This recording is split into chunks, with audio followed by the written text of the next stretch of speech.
Alors bonsoir à tous les bozos, je suis ravi de vous retrouver ce soir pour un nouvel épisode car ça fait un petit peu plus de 3 semaines que je n'ai pas lu.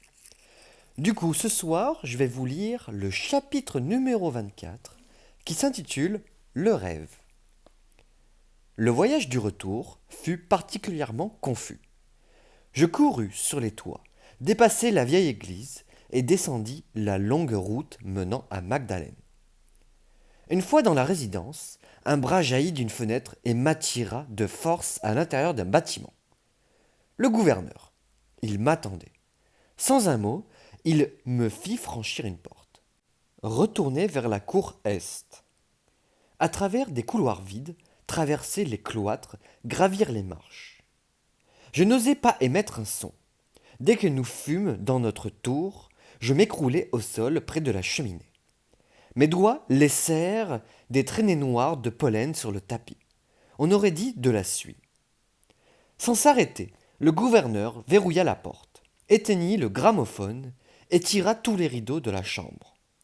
Il resta posé quelques minutes devant la fenêtre est, gardant un œil sur la rue. Je lâchai mon sac à dos sur le sol. Les bretelles m'avaient entaillé les épaules. Je l'ai tué. Il se retourna brusquement vers moi. Qui? Crase. Je lui ai tiré dessus. Je tremblais de tous mes membres. J'ai tué un sargasse.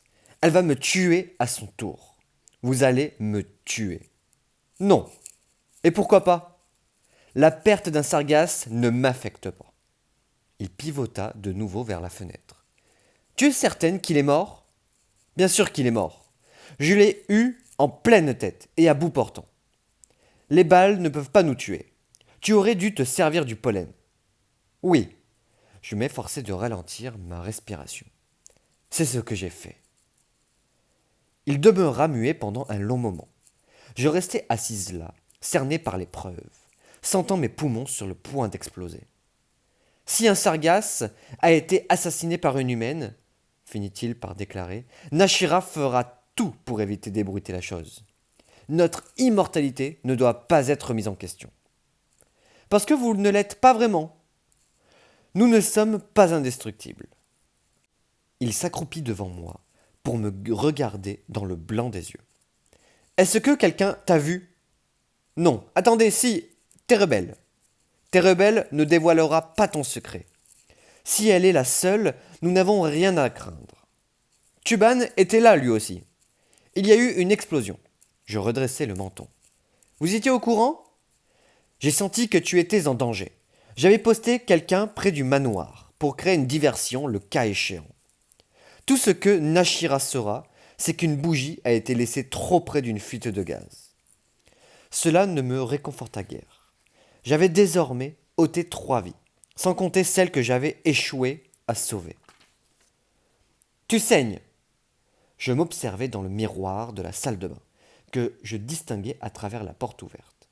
Une longue estafilade me barrait la joue, juste assez profonde pour laisser poindre le sang. Oui, commentai-je simplement. Il t'a fait du mal. C'est juste un peu de verre. Je portai la main à ma blessure. Allez-vous découvrir ce qui s'est passé? Il hocha la tête, sans détourner les yeux de ma plaie. Quelque chose dans son regard me frappa, une sorte de noirceur, une certaine tension. Il avait la tête ailleurs. Il ne me regardait plus en face, comme captivé par ma blessure. Tu vas garder une cicatrice si on ne te soigne pas. Sa main gantée m'immobilisait la mâchoire. Je vais chercher de quoi nettoyer ça. Et vous allez voir si Kraz est bien mort. Oui. Nos regards se croisèrent un court instant. Je fronçai les sourcils et articulai une question silencieuse, puis il embrassa sur la bouche langoureusement. Non, bon, elle n'a pas fait ça non plus. Que je ne posais finalement pas. J'irai dès que possible, m'affirma-t-il en se relevant. Je te conseille de te laver. Tu trouveras des vêtements là-dedans. Il me désigna l'armoire. J'examinai mon uniforme. Le gilet était couvert de pollen, preuve évidente de mon crime. D'accord, acquiesçai-je. et veille à ce que ta blessure reste propre. Il partit sans me laisser le temps de répondre. Je me levai et me dirigeai vers la glace. La coupure formait une trace violette sur ma joue. Cela le dérangeait-il de me voir ainsi, même après ce que Jax avait fait? Ou mon visage lui avait-il rappelé ses propres cicatrices, celles qu'il avait dans le dos, celles qu'il dissimulait? Une odeur écœurante émanait de mes cheveux, le pollen. Je verrouillai la porte de la salle de bain, me débarrassai de mes habits et me fis couler un bain très chaud. Mes jambes tremblaient. Je m'étais écorché les genoux en escaladant. Je me glissai dans la baignoire et me lavai la tête. Mes vieux hématomes m'élançaient encore, tandis que de nouveaux les recouvraient déjà. Je restai plusieurs minutes dans l'eau brûlante pour me dénouer les muscles. Puis je me servis d'une savonnette toute neuve pour me récurer de pied en cap afin de faire disparaître toute trace de sueur, de sang et de pollen. Et de polenta aussi, tiens, parce qu'elle avait un petit creux. Non, elle n'a toujours pas dit ça. Mon pauvre corps, blême et contusionné, n'en avait pas meilleure allure. Ce ne fut qu'une fois la baignoire vidée que je commençai à me sentir plus calme. Devais-je lui parler du train? Il pourrait essayer de m'en empêcher. Il m'avait ramené ici alors qu'il aurait pu me laisser m'enfuir. D'un autre côté, il fallait que je sache si la gare était surveillée, et dans quel coin de la prairie je pourrais en trouver l'entrée. Je ne me rappelais pas avoir vu quoi que ce soit durant notre séance d'entraînement. Pas un passage, pas une porte. Elle devait être dissimulée quelque part. Quand je retournai dans la chambre, je découvris un uniforme jaune tout propre dans l'armoire. Le pollen avait été nettoyé du tapis. Je m'effondrai sur la banquette. J'avais éliminé Kraz Sargas, héritier de sang des Réphaïm, d'une balle entre les deux yeux. Jusqu'alors, je les avais crus trop forts pour être vaincus. C'était sans doute grâce au pollen, le coup de feu n'ayant servi qu'à finir le boulot. Quand j'avais quitté le clocher, le corps se décomposait déjà sous mes yeux. Quelques grains de pollen avaient suffi à le faire se putréfier. Je sursautai en entendant la porte s'ouvrir. Le gouverneur était de retour. Son visage était encore plus ténébreux que la pièce. Il vint s'asseoir près de moi. Il se munit d'un tampon, qu'il plongea dans un bocal de liquide ambre avant de m'en appliquer sur la joue. Je le considérai dans le plus grand silence, attendant son verdict. Kraz est mort, déclara-t-il sans la moindre trace d'émotion. Ma peau me brûlait. Il était l'héritier présomptif de la lignée. Tu serais torturé publiquement s'il découvrait la vérité. Ils sont au courant pour le vol, mais personne ne t'a vu. Le concierge de jour a subi un lavage de cerveau. Est-ce que quelqu'un me soupçonne? Secrètement, peut-être, mais il n'y a aucune preuve. Heureusement que tu ne t'es pas servi de ton esprit pour l'atteindre, ou ta culpabilité n'aurait fait aucun doute. Mes frissons s'intensifièrent. C'était tout moi, de tuer une personne de cette importance sans même savoir de qui il s'agissait. Je finirais en masque mortuaire si Nashira apprenait mon implication. Je plongeai le regard dans celui du gouverneur. Qu'est-ce que le pollen lui a fait? Ses yeux, son visage. Nous ne sommes pas ce que nous paraissons, Paige. Il soutint mon regard. Combien de temps s'est écoulé entre l'absorption de pollen et le coup de feu? Le coup de feu, pas l'assassinat. Il avait parlé du coup de feu, comme si je n'étais qu'une simple témoin. Peut-être 10 secondes. Et qu'as-tu vu pendant ces 10 secondes? J'essayais d'y réfléchir. La pièce était baignée de vapeur et je m'étais cogné la tête. C'était comme si son visage pourrissait. Et ses yeux étaient blancs, comme s'ils avaient perdu leur couleur. Des yeux morts. Précisément. Je ne comprenais pas ce qu'il voulait dire. Des yeux morts. Le feu crépitait, réchauffant la chambre. Trop, le gouverneur me souleva le menton, exposant ma coupure à la lumière. Nashira la verra, déclarai-je. Elle saura. Nous pouvons y remédier. Comment? pas de réponse.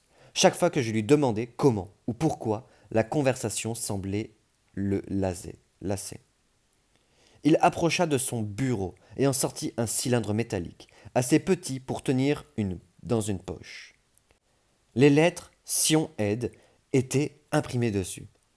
Il ouvrit 3 stéristrips auto-adhésifs. Je restais immobile le temps qu'il me les appliquait. Est-ce que ça fait mal? Non. Quand il retira la main de ma joue, je portai la mienne pour toucher les sutures. J'ai vu une carte dans le manoir, dis-je. Je sais qu'il y a un train à Port Meadow. Je dois savoir où se trouve l'entrée du tunnel. Et pourquoi cela? Parce que je veux partir d'ici, avant que Nashira ne me tue.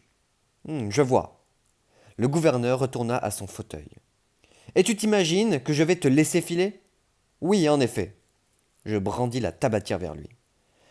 Ou vous pouvez raisonnablement imaginer que ceci finira comme par miracle chez Nashira. Le symbole capta la lumière. Il tapota sur le bras de son fauteuil. Il n'essaya pas de négocier, se contentant de me fixer longuement. Tu ne peux pas prendre le train, affirma-t-il enfin. C'est ce qu'on verra. Tu m'as mal compris. Le train ne peut être activé que par l'argenterie de Westminster. Il est programmé pour aller et venir à des dates et heures précises. Ces horaires ne peuvent être modifiés. Il doit bien apporter de la nourriture. Il ne sert qu'au transport des humains. La nourriture arrive par coursier. Et donc, il ne reviendra pas avant. Je fermai les paupières. La prochaine saison d'os. En 2069, mes rêves d'une évasion facile s'écroulèrent.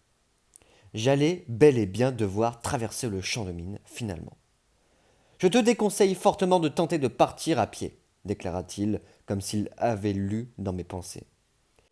Les émimes se servent des bois comme de leur terrain de chasse. Même avec ton don, tu ne survivras pas longtemps.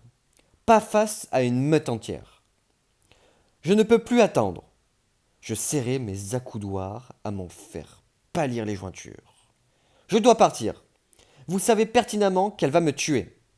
Bien sûr que oui.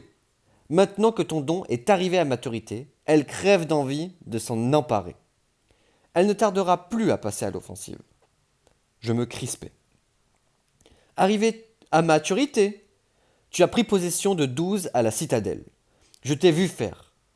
Elle attendait que tu révèles ton plein potentiel. Vous le lui avez dit? Elle l'apprendra, mais pas de ma bouche. Ce qui se dit entre ces murs ne les franchira pas. Pourquoi? L'un des avantages de la confiance mutuelle. Vous avez fouillé dans mes souvenirs. Pourquoi devrais-je vous faire confiance? Ne t'ai-je pas montré mon territoire des rêves? Si, admis-je. Votre territoire des rêves, froid et désert. Vous n'êtes qu'une coquille vide, n'est-ce pas? Il se mit brusquement debout et alla sortir un énorme ouvrage ancien de sa bibliothèque. Mes muscles se contractèrent. Avant que je puisse prononcer un autre mot, il retira une petite brochure glissée entre les pages, qu'il jeta sur la table. Je fus incapable d'en détacher le regard. Des mérites de l'anormalité. Mon exemplaire, couvert de preuves de mon lien avec la pègre. Il l'avait depuis le début. Mon territoire des rêves est peut-être privé de son ancienne vie, mais je ne range pas les gens dans des cases, contrairement à l'auteur de cet ouvrage. On ne trouve pas d'onéoromancien là-dedans, ni de Réphaïm. Je ne vois pas les choses sous le même angle. Il m'observa bien en face. Cela fait plusieurs mois que nous vivons ensemble désormais. Je sais toute de ton histoire, même si je l'ai apprise contre ton gré. Je n'avais pas l'intention d'envahir ton intimité, mais je voulais découvrir ta véritable nature. Je voulais te connaître. Je ne voulais pas te traiter comme une simple humaine, inférieure et sans intérêt. Voilà qui est inattendu. Pourquoi pas? M'étonnai-je sans détourner la tête. En quoi cela vous importe-t-il? Cela me regarde. Je ramassai le démérite et le serrai contre ma poitrine, comme une enfant étreignant son doudou. J'avais l'impression d'avoir sauvé la vie de Jackson. Le gouverneur m'observait. Ton seigneur Mime compte vraiment beaucoup pour toi, commenta-t-il. Tu veux retrouver cette existence, la pègre? La personnalité de Jackson ne se résume pas à cet opuscule. Je suppose que non. Il vint s'asseoir à côté de moi sur la banquette. Le silence se prolongea quelques minutes. Une humaine et un Réphaïte aussi différents que le jour et la nuit, piégés sous leur propre cloche de verre, comme la fleur flétrie chez Nashira. Il se saisit de sa tabatière et en tira une petite fiole d'amarante. Tu te sens seul. Il la vida d'une coupe. Je l'aperçois, ta solitude. Je suis seul. Nick te manque. C'est mon meilleur ami. Bien sûr qu'il me manque. C'était plus que ça. Tes souvenirs de lui sont incroyablement détaillés. Plein de couleurs, plein de vie. Tu l'adorais. J'étais toute jeune, répliquai-je d'un ton sec. Il semblait résolu à remuer le couteau dans la plaie. Tu l'es encore. Il n'allait pas lâcher l'affaire. Je n'ai pas eu accès à tous tes souvenirs. Il manque quelque chose. Inutile de repasser le passé. Je ne suis pas d'accord. Tout le monde a ses mauvaises expériences. En quoi les miennes vous intéressent-elles autant? Les souvenirs forment la ligne de vie. Ma route passe par les terres. La tienne par le territoire des rêves. Il porta à mon front l'un de ses doigts gantés. Tu as demandé à me connaître au travers de mon territoire des rêves. En échange, je te demande l'accès à tes souvenirs. Son toucher me glaça. J'eus un mouvement de recul. Le gouverneur me considéra quelques secondes, tentant de comprendre ma réaction. Puis il se leva et tira sur le cordon de la sonnette. Qu'est-ce que vous faites? Manquis-je. Il faut que tu manges. Il alluma le gramophone et alla observer la rue. Michael arriva en moins de temps qu'il n'en faut pour dire monte plat. Il écouta attentivement les ordres du gouverneur. 10 minutes plus tard, il revint lesté d'un plateau qu'il me posa sur les genoux, juste de quoi me redonner des forces. Une tasse de thé, au lait, un pot de sucre, une soupe à la tomate, et du pain bien chaud, et une bouteille de vodka, et une bouteille de gin, et une bouteille de loulou. Non, c'est pas vrai, elle n'a pas dit ça. Et puis elle boira jamais de loulou. Merci, dis-je. Il se fendit d'un rapide sourire avant d'adresser une succession de signes complexes au gouverneur, qui opina. Puis il salua et prit congé. Arcturus m'examina, se demandant sans doute si j'allais manger sans rechigner. Je bus une gorgée de thé. Je me rappelai ma grand-mère m'en apportant une tasse quand j'étais petite. Chaque fois que je me sentais mal, elle croyait beaucoup en ses vertus. J'ai grignoté un peu de mon pain. Me lisait-il à cet instant? Décryptait-il mes émotions? Sentait-il que ses réminiscences m'apaisaient? J'essayai de me concentrer sur lui, d'utiliser le cordon doré, mais rien ne se produisit.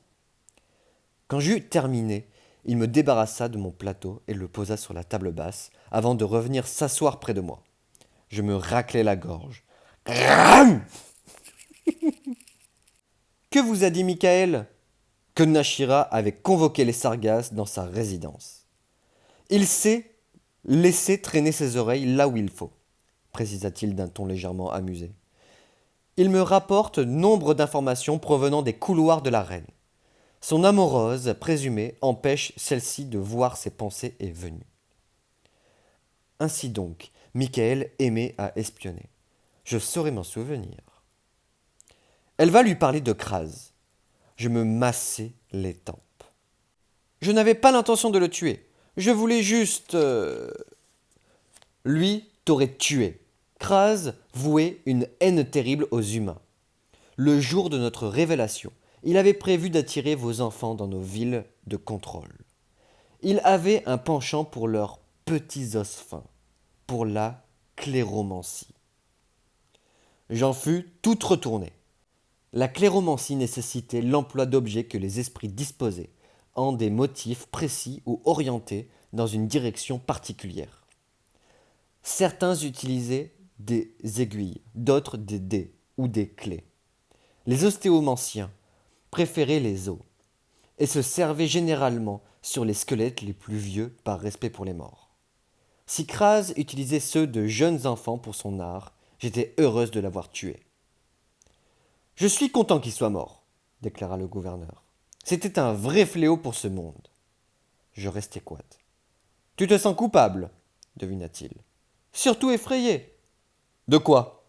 De ce que je suis capable de faire. Je n'arrête pas. Je secouai la tête, à bout de force. Je n'arrête pas de tuer. Je ne veux pas être une arme.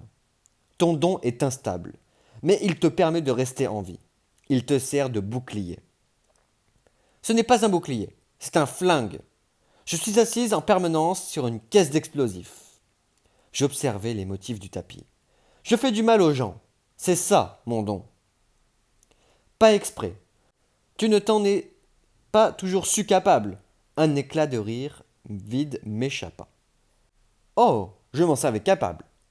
J'ignorais comment je procédais, mais je savais que c'était moi qui faisais saigner les gens, qui leur donnais des maux de tête, que chaque fois qu'ils ricanaient en m'apercevant ou qu'ils remettaient sur le tapis les émeutes de Dublin, ils souffraient.